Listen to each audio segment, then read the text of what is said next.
kuulutatakse välja konkurss Eesti rahvusspordi leidmiseks, siis talvise tiitli saaks endale ilmselt murdmaa suusatamine. Aga suvise? Vaadake, selle suvise rahvusspordiala valimisega läheks tunduvalt keerulisemaks, sest tean vähemalt ühte meest, kes teeb omalt poolt kõik, et suvises arvestuses kuuluks kroon rullluisutamisele. Ja mitte niisama rullluisutamisele, vaid tagurpidi rullluisutamisele.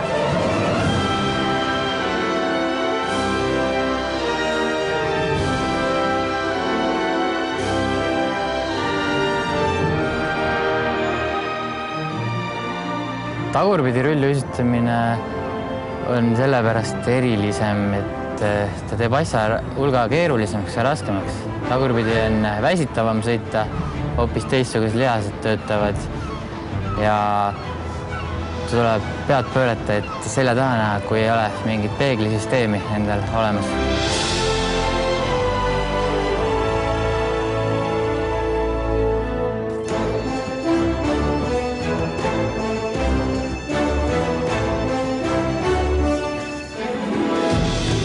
Tõnis on üks ja ainus maailma kiireim selg ees ehk tagurpidi rullluisutaja.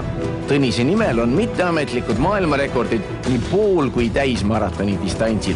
Need sõideti Eesti meistrivõistlustel.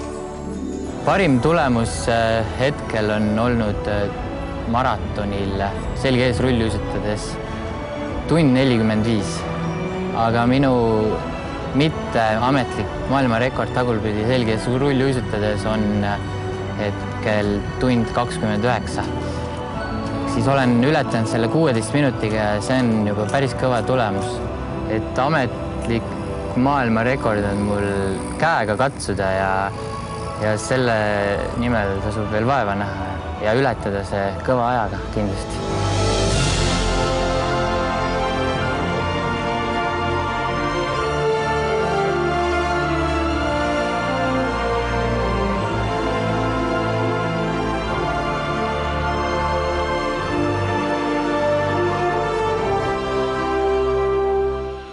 Tõnise tagurpidi uisutamise tempo on tähelepanuväärne. Igas minutis suudab mees selg ees läbida sisuliselt pool kilomeetrit ning tema keskmine liikumiskiirus on pea 30 kilomeetrit tunnis.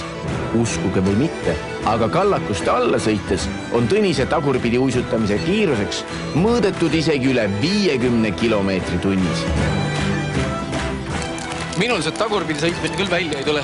Peaksime Tõnise käest mõned nipid üle küsima, et see asi pisut libedamalt sujuks.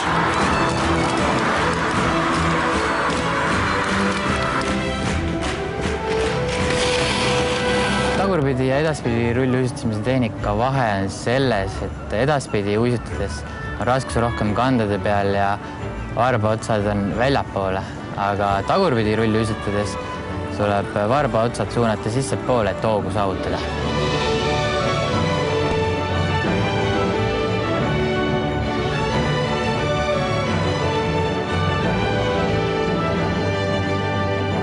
Viimased 12 aastat on Tõnis pühendanud valdava osa oma elust rullluisutamisele.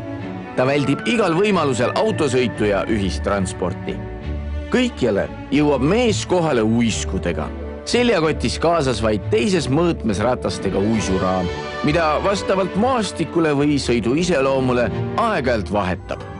Kõige pikem ots, mis ma rulljuiskul läbinud olen, oli üks reedeöö, kui ma sõitsin koos mõne sõbraga Tallinnast Pärnusse üle 130 kilomeetri. Aga see oli edaspidi. Et tagurpidi ma veel nii pikka otsa ei ole ette võtnud. 130 kilomeetrit uiskudel Pärnusse. Minu jaoks oleks sama pikk vahemaa paras väljakutse isegi jalgrattaga sõites. Aga uisutades? Ma parem ei räägi. Ja justkui sellest kõigest veel vähe oleks, teatab Tõnis, et peale kiirrullluisutamise meeldib talle ka freeskate. See on hullumeelne kihutamine mööda munakivi teid ja treppe, hüpped tundmatutes kohtades ja mida veel. Ausõna, minu silmad ei suuda seda uskuda, kuidas Tõnis rahvasummast läbi tuisates nii kindlalt uiskudel püsib. Linnas on huvitav sõita sellepärast, et kui rahvast on rohkem, saab nende vahelt läbi sõita. Mõni ehmub, aga sellest pole hullu, otsa ma neile ei sõida.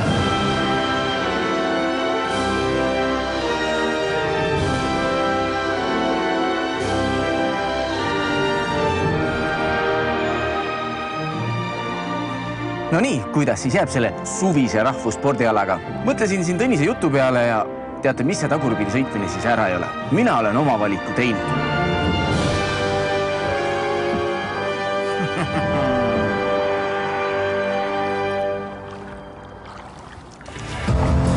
Ja ongi meie tänase saate repertuaar teile ette mängitud. Kui teile tundub, et olete milleski kõige, siis andke meile märku, sest just teie võite olla meie järgmise saate kangelane. Minu nimi on Eero Reinu. Kohtumiseni.